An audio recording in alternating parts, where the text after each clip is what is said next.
اعوذ باللہ من الشیطان الرجیم، بسم اللہ الرحمن الرحیم۔ اپنی کلاس کا آغاز کرتے ہیں اور طہارت کے مسائل و احکام ہم جان رہے ہیں۔ اس میں لاسٹ جو ہم نے پڑھا تھا وہ مختلف چیزیں تھیں کہ جس میں ان چیزوں کا بیان تھا جن سے وضو نہیں جاتا۔ پھر اس کے بعد ہم نے دیکھا تھا کہ اعضائے وضو پر زخم ہونے کی صورت میں احکام کیا ہوتے ہیں، اور اس کے بعد دیکھا اعضائے وضو پر پٹی بندی ہونے کی صورت میں احکام کیا ہیں وضو کے۔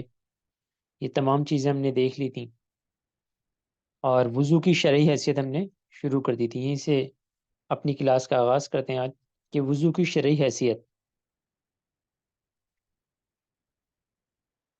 اعمال و عبادت کے لحاظ سے وضو کا حکم بھی مختلف ہوتا ہے، چنانچہ یہ کبھی فرض ہوتا ہے، کبھی واجب ہوتا ہے، اور کبھی سنت، اور کبھی مستحب ہوتا ہے۔ اس کی تفصیل کچھ یوں کہ نماز چاہے فرض ہو یا واجب، سنت ہو یا نفل، یا نماز جنازہ ہو، کوئی سی بھی غرض نماز ہو، ان سب کے لیے وضو فرض ہے۔ جیسے کہ اللہ تعالیٰ کا ارشاد باری ہے سورہ مائدہ کی آیت نمبر 6 میں ہے کہ اے ایمان والو، جب تم بے وضو حالت میں نماز کا ارادہ کرو تو پہلے اپنے چہروں اور ہاتھوں کو کونیوں سمیت دھو، اور اور اپنے سروں کا مسح کرو، اور اپنے پیروں کو ٹخنوں سمیت دھو۔ یہ وضو کی شرعی حیثیت ہے، کیونکہ یعنی کہ قرآن پاک میں حکم آ گیا کہ جب بھی نماز کا ارادہ کرو، اب نماز یہاں پہ کوئی متعین نہیں ہے، کوئی خاص نماز نہیں ہے، اس لیے تمام نمازیں یہاں پہ مراد ہیں۔ اگر صرف یہ ہوتا کہ صرف 5 نمازیں یا جمعے کی نماز یا عیدین کی نماز تو پھر ہوتا ہے، لیکن یہاں پہ کیا ہے، تمام نمازیں مراد ہے۔ کوئی بھی نماز پڑھنی ہو تو اس کے لیے یعنی کہ کوئی بھی نماز کا ارادہ کرو، چاہے فرض نماز ہو یا جمعے کی ہو یا عید کی ہو یا پھر نماز جنازہ ہو، کوئی سی بھی نماز ادا کریں گے، نفل ہو، فرض ہو، واجب ہو، سنت ہو، یا کوئی سی بھی نماز ہو، وضو لازمی ہے۔ اگر وضو نہیں ہوگا تو نماز نہیں ہوگی۔ اور اس کا طریقہ کیا ہے کہ اپنے چہروں اور ہاتھوں کو کونیوں سمیت دھو، اور اپنے سروں کا مسح کرو، اور پیروں کو ٹخنوں سمیت دھو۔ کے بعد آگے چلتے ہیں۔ اسی سے متعلق جو ہے وہ ایک حدیث پاک بھی ملاحظہ فرما لیتے ہیں کہ حضرت ابو ہریرہ سے مروی ہے، حضرت ابو ہریرہ رضی اللہ عنہ سے مروی ہے کہ رسول اللہ صلی اللہ علیہ وسلم نے ارشاد فرمایا، جو بے وضو ہو اس کی نماز قبول نہ کی جائے گی، جو بے وضو ہو اس کی نماز قبول نہ کی جائے گی یہاں تک کہ وضو کر لے۔ صحیح بخاری کی حدیث نمبر 135 ہے یہ۔ اب دیکھنا یہ کہ ہر قسم کا جائز سجدہ، یعنی کہ وہ سجدہ جو جائز ہو، اس کے لیے کیا حکم ہے۔ جیسے سجدہ تلاوت ہو یا سجدہ شکر، دونوں کے لیے باوضو ہونا فرض ہے۔ کوئی سا بھی سجدہ ہو، چاہے وہ سجدہ تلاوت ہو یا سجدہ شکر، دونوں کے لیے باوضو ہونا شرط ہے۔ اب یہاں پر ایک مسئلہ دیکھ لیتے ہیں کہ اگر گراؤنڈ میں کوئی کارنامہ سر انجام دے کر بے وضو سجدے میں گرنے والے کھلاڑی حضرات اس پر خصوصی توجہ کریں کہ اگر بے وضو ہوں تو ادائیگی شکر کے لیے کوئی اور طریقہ اختیار کریں۔ یعنی کہ اگر شکر ادا کرنا ہے، کوئی انہوں نے کارنامہ انجام دے لیا ہے، جیسے ہوتا ہے کسی بھی کھیل کے میدان میں کوئی بہت اچھی پرفارمنس دے لیں تو وہ شکر ادا کرنے کے لیے سجدہ ریز ہو جاتے ہیں، تو اس کے لیے کیا ہے کہ وضو کا ہونا لازمی ہے۔ اگر وضو ہے تو ٹھیک ہے، لیکن پھر اگر گراؤنڈ میں ہے تو وہاں کی کھاد کا بھی مسئلہ دیکھا جائے گا، جو گراس ہے وہ کیسی ہے، وہ گوبر سے ہے یا پھر جو ہے وہ کسی اور چیز سے، کیونکہ اگر گوبر سے ہوگی تو پھر سجدہ اس پر مطلق نہیں کر سکتے، کیونکہ وہ ناپاک اس کو ہے۔ اور اگر ویسے ہی پاک چیز سے تو پھر اگر وضو ہے تو پھر شکر ادا کرنے کے لیے سجدہ کر سکتے ہیں، تو اس لیے تھوڑا سا دھیان میں رکھیں۔ پھر آگے دیکھتے ہیں کہ قرآن کا چھونا، اسے بغیر جزدان یا اس کی کوئی آیت یا اس کا ترجمہ خواہ کسی بھی زبان میں ہو، چھونے کے لیے جو وہ وضو فرض ہے۔ یعنی کہ جزدان میں رکھا ہوا ہے یا پھر اس کی کوئی آیت ہے قرآن پاک کی یا ترجمہ ہے اور کسی بھی زبان میں ہے، تو ٹچ کرنے کے لیے کیا شرط ہے، وضو شرط ہے. اچھا کیوں وضو شرط ہے؟ اس لیے کہ جو جزدان کا حکم اس قرآن پاک میں کیوں لیتے ہیں کہ اصل میں قرآن پاک کا وہ لباس ہوتا ہے ایک طریقے سے، جو جزدان وغیرہ ہوتا ہے، جو وہ ہم اس کو جس میں رکھتے ہیں، جو کور کر کے رکھتے ہیں، جو کپڑا چڑھا ہوا ہوتا ہے، لباس کا جو تعلق وہ اس کا لباس ہوتا ہے، اور لباس کا جو تعلق ہوتا ہے وہ جسم سے ہوتا ہے. اب کوئی شخص کہے کہ زید ادھر آؤ، تو خالی زید کو نہیں بلا رہے ہیں کہ بھائی کپڑے میں چھوڑ دو تم آ جاؤ، ایسا نہیں، بلکہ زید کو بلا رہے ہیں اور اس کے ساتھ جو ظاہر سی بات ہے، اس کے کپڑے ہیں وہ اسی سے تعلق رکھتے ہیں، تو ہم زید کو بلا رہے ہیں اور کپڑے اسی کے اندر شامل ہیں. ایسا نہیں بولا کہ زید کے کپڑے یہاں آ جائیں یا زید تم آ جاؤ خالی، ایسا نہیں ہوتا، بلکہ ذات زید کو بلا رہے ہیں اور کپڑے جو ذات زید کے اندر ہی شامل ہو جاتے ہیں جو اس نے پہنے ہوئے ہوتے ہیں. تو اسی طریقے سے قرآن پاک کا جو وہ جزدان ہوتا ہے وہ بھی اس کا لباس ہوتا ہے اور وہ اسی کی تحت ہوتا ہے. اور لباس کسے کہتے ہیں؟ اس کو کہ جو کسی اعضا کو گھیر لے. اگر کسی نے کوئی شرٹ پہنی ہوئی ہے تو وہ اس کا لباس ہے، اور اسی طریقے سے پینٹ پہنی ہوئی ہے تو اس کا لباس ہے پینٹ شرٹ اس کی، کیونکہ اس کے کسی اعضا کو اس نے گھیر لیا، تو یہ لباس ہے. اور اللہ تعالیٰ کا فرمان ہے کہ اسے صرف پاک لوگ چھوئیں. سورہ واقعہ میں ہے کہ اسے صرف پاک لوگ چھوئیں. اب ظاہر سی بات ہے کہ جو جزدان جو ہے وہ پاک ہونا چاہیے. جزدان تو پاک ہی ہے آلریڈی، اور مطلب وہ قرآن پاک کے ایک جسم کے اس میں لباس کے اس میں، تو اگر اس کو ٹچ کرنا ہے تو ہمیں پاک ہونا پڑے گا. پاک ہونے کے لیے کیا کرنا پڑے گا؟ وضو کرنا پڑے گا. یہ سمپل سی بات ہے. اب روایت دیکھ لیتے ہیں. حضرت عبداللہ بن ابی بکر رضی اللہ عنہ اپنے والد سے روایت کرتے ہیں کہ رسول کریم صلی اللہ علیہ وسلم کی جانب سے امرب امربن امربن حازم کو بھیجے گئے مکتوب میں تھا، یعنی کہ حضور اکرم صلی اللہ علیہ وسلم نے ایک امرو بن حازم کو مکتوب لکھا تھا جس میں یہ درج تھا کیا کہ قرآن کو صرف پاکی کی حالت میں ہی چھوا جائے. قرآن کو صرف پاکی کی حالت میں ہی چھوا جائے.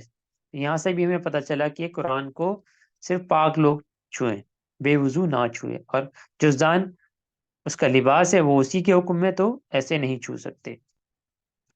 آگے ایک اور مسئلہ دیکھتے ہیں کہ اگر قرآن پر جلد یعنی کہ لیدر کور وغیرہ اس پہ چڑھا ہوا ہے تو کیا حکم ہوگا؟ اگر قرآن پاک پر کوئی لیدر کور چڑھی ہو، یعنی اس سے جدا نہ ہو، الگ نہ ہو، تو وہ قرآن ہی کے حکم میں، لہٰذا اس پر بھی بلا وضو ہاتھ لگانا گناہ ہوگا. بعض لوگ جو ہیں وہ کور کروا لیتے ہیں، بعض لوگ جو ہیں وہ لیدر کا کور چڑھوا لیتے ہیں، تو وہ بھی کیا ہے؟ اسی کے حکم میں ہے. اس کو بھی بلا وضو جو وہ ہاتھ نہیں لگا سکتے. آپ پہلے وضو کریں گے پھر اس کو ٹچ کریں گے. ایک اور مسئلہ دیکھتے ہیں کہ کسی کاغذ، نوٹ یا اخبار پر آیت یا کسی زبان میں اس کا ترجمہ لکھا ہو، کسی زبان میں اس کا ترجمہ لکھا ہو تو اس ترجمے کو بھی بلا وضو چھونا حرام ہے. ہاں اگر تھیلی میں ہو تو تھیلی اٹھانا جائز ہے. یہ برتن، پلیٹ یا گلاس پر کوئی صورت یا آیت لکھی ہو، بعض دفعہ جو ہے وہ برتن پہ لکھ دی جاتی ہے یا گلاس پہ لکھ دی جاتی ہے یا پلیٹ پہ لکھ دی جاتی ہے کوئی صورت یا کوئی آیت، تو اس کو چھونا بھی حرام ہے، اس کو چھونا بھی حرام ہوگا، کیونکہ وہ بھی اسی کے لباس کے حکم میں آ جائے گا. اس حالت میں حروف مقطعات جیسے مثلا حام میم عین سین کو ہوتے ہیں اور اس کے اوپر جو حروف مقطعات لکھے ہوتے ہیں تو اس کو بھی چھونا منع ہوگا. آگے ایک اور مسئلہ دیکھتے ہیں کہ اپنے پہنے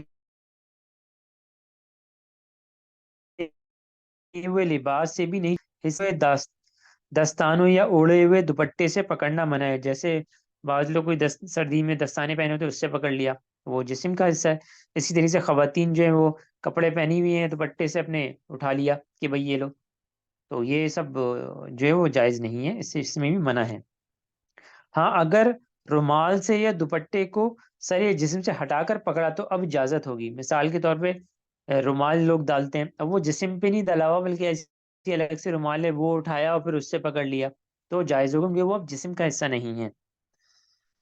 اور اسی طریقے سے کوئی بہن ہے، کوئی دوپٹہ اوڑھی ہوئی ہے، اور وہ جسم پہ نہیں ہے بلکہ الگ رکھا ہوا ہے، اور وہاں سے اٹھا کے جو ہے وہ قرآن پاک کو پکڑ لیا تو بالکل پکڑ سکتی ہیں، اس میں کوئی مسئلہ نہیں ہے. اسی طرح موبائل کی اسکرین پر ظاہر ہونے والے قرآن کو چھونے میں حرج نہیں، کیونکہ حقیقتاً اس میں قرآن کے نقوش بنتے ہی نہیں. اسی دلیل کی بنا پر موبائل سے تصویر بنانے کو جائز قرار دیا جاتا ہے، کیونکہ وہ بیسیکلی جو ہے وہ نقوش نہیں بنتے اس کے نا، وہ ایک ریز ہوتی ہیں جن کی وجہ سے وہ ہمیں لکھی ہوئی چیزیں نظر آ رہی ہو. جو ڈیجیٹل فوٹوگرافی ہے وہ بھی جائز قرار دیتے ہیں، اس میں بھی کوئی ایسا مسئلہ نہیں ہے. ایک اور مسئلہ دیکھتے ہیں، اگر کسی صفحے میں آیت یا اس کا ترجمہ لکھا ہو اور اسے بلا وضو چھونا ضروری ہو، جیسے کسی کتاب کا مطالعہ کرتے ہوئے، یا راستے میں ایسا کوئی کاغذ نظر آ جائے، یا اسکول و کالج اور یونیورسٹی یا ترجمے پر ہاتھ نہ لگنے پائے. پیج شیئر میں کر دیتا ہوں. نیکسٹ.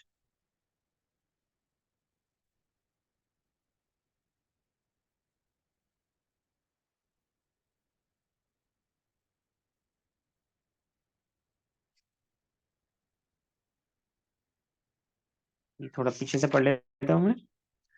اگر کسی صفحے میں آیت یا اس کا ترجمہ لکھا ہو اور اسے بلا وضو چھونا ضروری ہو، جیسے کسی کتاب کا مطالعہ کرتے ہوئے، یا راستے میں ایسا کوئی کاغذ نظر آ جائے، یا اسکول کالج یا یونیورسٹی میں کلاس میں پڑھتے ہوئے، تو کاغذ یا کتاب کو اس طرح پکڑے کہ آیت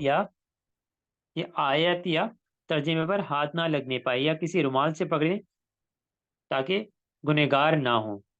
کسی رومال وغیرہ کسی الگ جانے کیونکہ جسم کا حصہ نہ ہو وہ کپڑا، اس سے پکڑیں پاک کپڑے سے، تو پھر جو کوئی حرج نہیں ہے، کوئی ایسا مسئلہ نہیں ہے. 2 سے 3 مسئلے اور ہیں، پھر آگے سوال لیتے ہیں.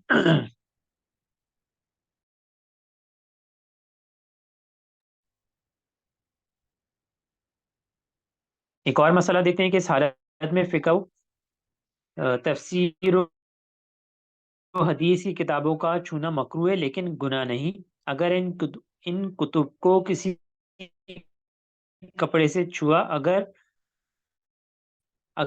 اگرچہ اڑے ہوئے کپڑے یا اڑے تو حرج نہیں، مگر ایسی صورت میں بھی خاص آیت کی جگہ ہاتھ رکھنا گناہ ہی ہوگا. جیسے بعض دینی تعلیم علم ہوتے ہیں، یا اسکول کالج یونیورسٹی میں بھی ایسا ہوتا ہے کہ بعض دفعہ کہ جو کوئی فقہ کی یا تفسیر و حدیث کی کتاب ہوتی ہیں، ہاں، تو اس کا چونا مکروہ ہے، لیکن یہ کہ کوئی ان کتب کو کسی کپڑے سے چھوا جائے تو پھر کوئی ایسا مسئلہ نہیں ہے. بہتر تو یہی ہے کہ کوئی دوسرا کپڑا یوز کر لیں، رومال وغیرہ، کوئی اور چیز جو جس سے کہ ہم نے جسم پہنا لیا ہوا ہو، مگر ایسی صورت میں خاص آیت کی جگہ جو ہے وہ ہاتھ نہ رکھیں، یہ تھوڑی سی احتیاط کرنی ہوگی. ایک اور مسئلہ دیکھتے ہیں کہ بلا وضو بغیر کسی ضرورت کے آیت یا اس کا ترجمہ لکھنا بھی علماء نے منع فرمایا ہے. یعنی کہ اگر بغیر کوئی ضرورت نہیں ہے، کوئی کچھ نہیں ہے، جیسے بعض دفعہ ایگزام میں ضرورت پڑ جاتی ہے تو خیر وہ مستثنی کی صورت وغیرہ ہوتی ہے، تو اگر ضرورت نہیں ہے تو پھر بغیر وضو کے بھی آیت وغیرہ ترجمہ نہیں لکھنا چاہیے، منع فرمایا ہے. ایک اور مسئلہ دیکھتے ہیں کہ قرآنی آیت پر مشتمل تعویذات لکھنا اور انہیں چھونا بھی اسی حکم میں، اگر اس حالت میں لکھنا مجبوری ہو تو عددی والا لکھا جائے، یعنی کہ عدد سے جو لکھے جاتے ہیں تعویذات وغیرہ وہ لکھے جائیں تو بہتر ہے، ورنہ قرآنی آیات وغیرہ نہ لکھی جائیں. تو یہ جو ہماری کچھ چیزیں تھیں وضو کی شرعی حیثیت کے حوالے سے، اور کب کس چیز کو چھو سکتے ہیں نہیں چھو سکتے، یہ یہاں پہ کمپلیٹ ہو. یہاں پہ کوئی کوشچن ہے تو کر لیں، ورنہ پھر ہم آگے موو کرتے ہیں. بس یہ تھوڑا سا ہی رہ گیا، ایک مجبوری کی صورت میں قرآن لکھنے کا حکم ہے، اور بے وضو پن کی تقسیم قبول نہ کرنے کا بیان. یہ تھوڑا سا ایک 1.5 پیج ہے. ٹھیک ہے، کوئی کوشچن نہیں ہے تو پھر چلتے ہیں. ٹھیک ہے عدنان، کیسے آگے چلیں؟ جی جی بے شک آگے چلیے. ٹھیک ہے ٹھیک ہے، پتہ چل جاتا ہے نا، ذرا آواز آ رہی ہے، کچھ سن بھی رہے ہیں، پتہ چلا. میں صرف بول رہا ہوں اور کچھ میرے پاس سگنل کا مسئلہ آ گیا اور آواز ہی نہیں جا رہی، تو یہ اس لیے کرتا تھوڑا ہوا روانی کا رپلائی مناسب ہو کرتے جاتی رہا ہے تو کریں۔ اس لیے چپ ہی رہنا پڑتا ہے۔ ہاں ہاں، نہیں مطلب جی جی آپ کی بات صحیح ہے، لیکن جب وہ جب بیچ میں لقمہ میں دوں تو بالکل تھوڑا سا رپلائی کیا کریں تاکہ پتہ چلے۔ ٹھیک ہے، چلیں آگے چلتے ہیں۔ مجبوری کی صورت میں قرآن لکھنے کا حکم۔ مجبوری کی صورتیں ہمیشہ اصل حکم سے خارج ہوتی ہیں، لہٰذا جو طلباء و طالبات امتحان دے رہے ہوں یا کوئی شخص ایسی نوکری کرتا ہو جس میں قرآنی آیت لکھنا ضروری ہو، قرآنی آیت لکھنا ضروری ہو اور وضو قائم نہ رہے یا بار بار وضو کرنا باعث حرج و تکلیف ہو، تو یہ تمام چیزیں، تمام معمولات امام یوسف کے قول پر عمل کرتے ہوئے آیات یا ان کا ترجمہ بلا وضو لکھ سکتے ہیں۔ اور وہ کیا مسئلہ ہے امام یوسف کا، وہ بتا دیتے ہیں۔ بدائع الصنایع میں ہیں، بدائع الصنایع میں ہم پیچھے پڑھ کر آئیں کہ یہ 6 کتابیں ہیں فقہ حنفی کی مشہور 6 کتابیں جن کو بدائع الصنایع کہا جاتا ہے۔ کتابات میں قرآن کے بارے میں امام یوسف سے منقول ہے۔ کیا منقول ہے، ترجمہ دیکھتے ہیں۔ ابو یوسف رحمہ اللہ سے روایت کیا گیا کہ ابو یوسف رحمۃ اللہ تعالیٰ عنہ سے روایت کیا گیا کہ بے شک اس میں کوئی حرج نہیں ہے کہ کیونکہ وہ قرآن کو اٹھانے والا نہیں ہے، یعنی کہ وہ روایت کرتے ہیں کہ بے شک اس میں کوئی حرج نہیں ہے، یعنی کہ اوپر جو صورتیں بیان کی ہیں، کوئی طالبہ ہیں، کوئی طالبات ہیں امتحان دے رہے ہیں، کوئی جاب کرتے ہیں جن کو بار بار لکھنا پڑتا ہے قرآنی آیات، تو پھر کیا ہے اس میں کوئی حرج نہیں ہے، کیونکہ آگے کیا بتا رہے ہیں، کیونکہ وہ قرآن کو اٹھانے والا نہیں اور لکھنا ایک ایک حرف کی صورت میں پایا گیا اور الگ الگ کلمہ قرآن نہیں ہے، یعنی لفظ لکھ دیا پھر تھوڑی بات لکھ دیا آگے، تو وہ بیسیکلی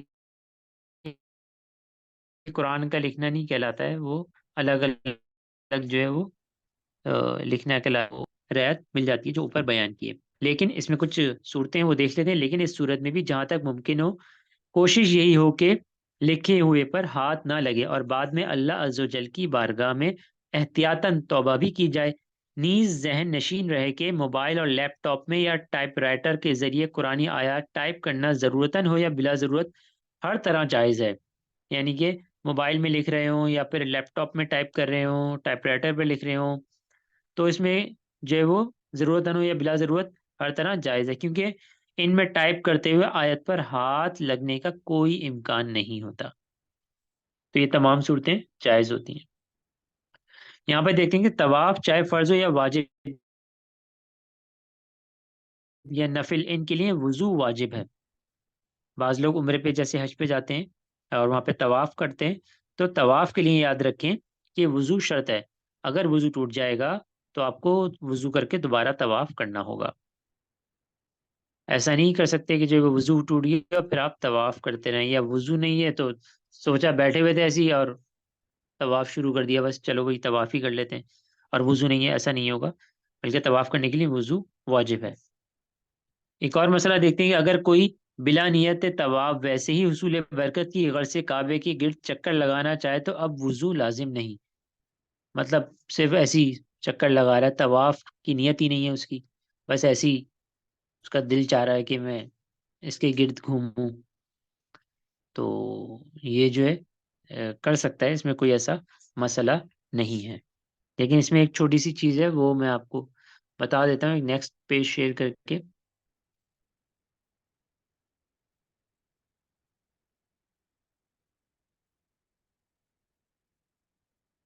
جی یہاں پہ کہہ رہے ہیں کہ مذکورہ امور کے علاوہ کے لیے سونے سے پہلے یا کسی بھی گناہ خصوصاً غیبت وغیرہ کے بعد یا بلا وضو بغیر چھوئے زبانی قرآن پڑھنے کے لیے وضو سنت ہے یا مستحب ہے، یعنی کہ اگر یہ امور کر لیے جائیں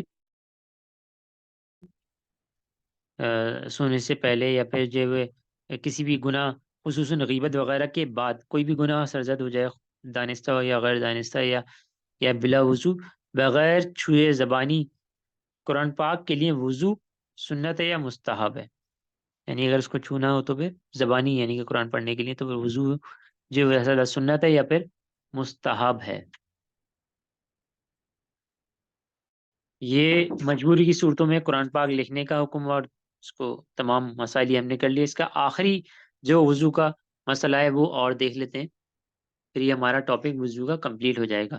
کہ بے وضو پن کی تقسیم قبول نہ کرنے کا بیان. اس کا مطلب یہ ہے کہ جب تک مکمل وضو نہ کر لیا جائے انسان بے وضو ہی کہلائے گا، انسان بے وضو ہی کہلائے گا. چنانچہ جن چیزوں کو بے وضو چھونا منع کیا گیا ہے انہیں صرف ہاتھ دھو کر نہیں چھو سکتے. یعنی کہ کسی سے صرف ہاتھ دھو لیے، بولے میرا ہاتھ کا وضو کر لیا چلو بھائی میں چھو لیتا ہوں، ایسا نہیں کر سکتے. مثلا اگزامپل کے طور پہ کیا دیا، مثلا کسی بے وضو شخص نے صرف ہاتھ دھوئے تو اصول مذکور کی روشنی میں اس کے لیے بلا حائل قرآن چھونا ناجائز ہی رہے گا. یعنی کہ صرف ہاتھ دھوئے تو بلا حائل یعنی کہ کوئی چیز بیچ میں نہیں ہے، کوئی چھو رہا ہو جیسے پیچھے دیکھ کر آئے تو پھر جائز نہیں ہوگا، جائز ہی رہے گا، جائز نہ ہو یعنی کہ ناجائز ہی رہے گا، جائز نہیں ہو جائے گا. یہ پیچھے دیکھ کر آئیں گے. قرآن پاک کو چھونے کے لیے وضو کا ہونا شرط ہے، اور صرف ہاتھ دھونے سے جو ہے اس کا وضو کمپلیٹ نہیں ہو جائے گا بلکہ پورا وضو کرنا ہوگا. لہٰذا اب اگر اس کا صرف نے ہاتھ دھوئے ہیں، بھلے کونیے تک دھو لیے، تو وہ سوچ رہا ہو کہ بھائی چلو میں نے تو ہاتھ دھو لیے، کونیے تک دھو لیا، اب میں جو ہے وہ قرآن پاک کو چھو لوں تو نہیں چھو سکتا. یہ جائز. کوئی اور کسی اور کپڑے سے پکڑ رہا ہے تو پھر کوئی ایسا مسئلہ نہیں ہے جو ہم پیچھے دیکھ کر آئیں. ہاں جیسا کہ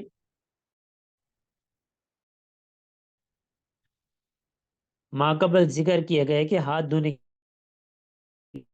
کے بعد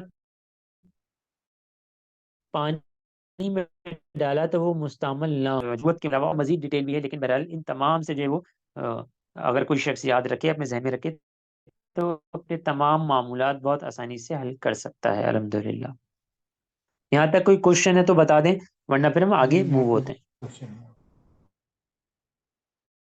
ٹھیک ہے، تھینک یو. اچھا اب ہمارا جو نیکسٹ ٹاپک ہوگا کمپلیٹ ہو گیا. نیکسٹ جو وہ بہت امپورٹنٹ ٹاپک ہے ذات اپنے پرسنل حوالے سے، کہ اس میں ہم نے کیا کیا پڑھنا ہے جو کہ غسل سے متعلق ہے. اس کے میں یہاں پہ ٹاپکس بتا دیتا ہوں آج حسب دستور. جیسے پیچھے بھی ہم نے کیا تھا کہ وضو کے تمام ٹاپکس ایک دفعہ ہم نے دیکھ لیے تھے، اور اس کے غسل کے بھی دیکھ لیتے ہیں. اور نیکسٹ کلاس سے پھر انشاءاللہ کہ غسل یعنی اوبلیگیٹری جو بات لینا ہوتا ہے اس سے متعلق احکام و مسائل کی تفصیل کچھ یوں ہے. پہلا غسل کا بیان، تمہید ہوگی اس میں، غسل کی تعریف بیان کی جائے گی. پھر مرد و عورت کے اپنے پرسنل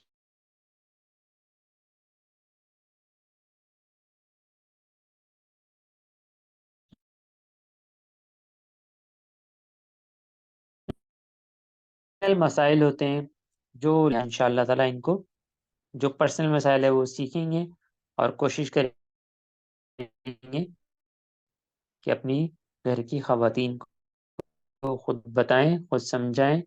تو یہ بہت امپورٹنٹ مسائل ہیں. ان میں کون کون سے ہیں؟ جیسے منی ہے، مزی ہے، اسی طریقے سے قضا ہے، اور ودی ہے. ان کی تعریفات دیکھیں گے. شاید فرسٹ ٹائم ان کے نام سن سن رہے ہوں بعض لوگ. منی، مزی، منی سے غسل واجب ہونے کی شرائط. اس کے بعد دیکھیں گے احتلام سے غسل واجب ہونے یا نہ ہونے کی 14 سے غسل واجب ہوگا اس کی 14 صورتیں ہیں جو یہاں بیان کی جائیں گی.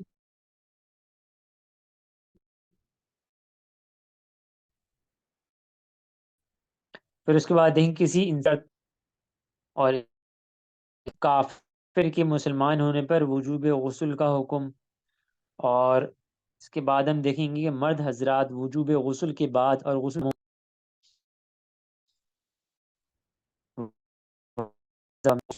کام نہ پر کسی ایسی چیز کے موجود ہونے پر غسل کا حکم جو پانی کو کھال تک پہنچنے سے روکے.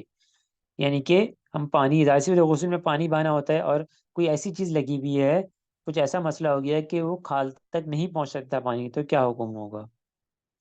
اس کے بعد ہے غسل کے سلسلے میں مرد و عورت کے لیے قابل توجہ مقامات, کہ کون سے مقامات پر کس طریقے سے پانی بہایا جائے تو پہنچے گا, ورنہ بعض لوگوں کے لیے مشکل ہوتا ہے, وہ سمجھتے ہیں کہ پانی وہاں پہنچ گیا اور پانی نہیں پہنچ پاتا. اس کے بعد دیکھیں گے عورت کے بالوں کے سلسلے میں شرعی رخصت کا بیان, کیونکہ عورت کے بہت لمبے گھنے بال جو ان کو گنجائش دیتی ہے کہ سر تک نہیں دیتی, یہ دیکھیں گے. پھر اس کے بعد ہم دیکھیں گے کہ پاکی کے لیے کلمہ پڑھنے کا بیان, نہاتے ہوئے قبلے کی طرف رخ یا پیٹ کرنا تو کیا حکم ہوگا. چند مزید ضروری مسائل اور عذر والوں کے لیے آسانیوں کا بیان, یعنی کہ بعض لوگ کچھ جو ہے وہ مسئلے مسائل کا شکار ہوتے ہیں جو انشاءاللہ تعالی وقت آنے پر آپ کے سامنے رکھے جائیں گے, تو ان کے لیے شریعت جو کہاں تک رخصت دیتی ہے. پھر اس کے بعد دیکھیں گے بدن پر زخم ہونے کی صورت میں غسل کے احکام, اور اسی طریقے سے کسی اس پر پٹی ہونے کی صورت میں احکام. ایک غسل میں کئی نیتیں کرنے کا بیان. اس کے بعد حالت میں کھانے پینے اور جسمانی تعلق قائم کرنے کا بیان. پھر ہم دیکھیں گے حالت جنابت میں جائز و ممنوع کام کون کون سے ہیں.